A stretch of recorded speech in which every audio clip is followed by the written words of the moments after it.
Formula One legend Sir Stirling Moss left almost £21 million following his death last year, so you might expect his only son Elliot to be living a life of luxury and fast cars, just like Dad.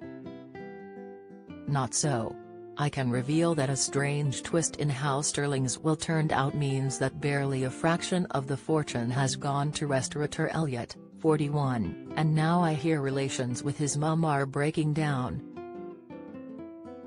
Lady Susie Moss received the bulk of Stirling's estate, and perhaps she has her reasons, but a friend tells me she hasn't helped Elliot financially even though she lives in a £10 million house and got nearly all the fortune in the will.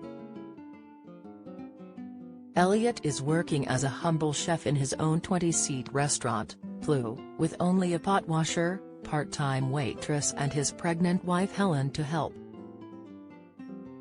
With COVID cases rising, Plu is now struggling to stay afloat and he doesn't know where to turn for help. To keep the business going, Elliot even had to sell his treasured 1952 DB2 that his dad arranged for Aston Martin to give to him when he was 9. He got very little in the will, it all went to his mum. If she intends to let him access any of his dad's fortune, she is yet to make that clear. Elliot, who trained with Michel Roux Jr. at Ligue of Roche, set up the restaurant in Primrose Hill, North London, in 2019. It has been popular with locals, but COVID cancellations have cost Elliot dear. The friend added, he was left a relatively small sum of £132,000. Has not a flash guy. If he had been left millions, he would have invested in the business and perhaps had a holiday as he hasn't had one for years. It's very surprising that the bulk of the estate remains in the hands of his mother. She hasn't so far helped with the business. Elliot relied on furlough at one stage.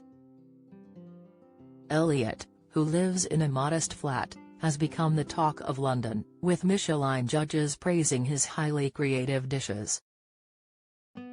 He declined to comment. Lady Susie could not be reached.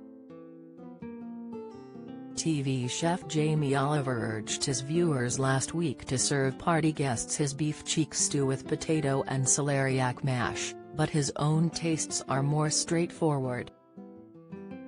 Jamie, 46, shared a snap on Instagram, left, of his guilty pleasure, taking salt and vinegar-flavored hula hoops and stabbing them into a block of cheddar, all accompanied by a large whiskey.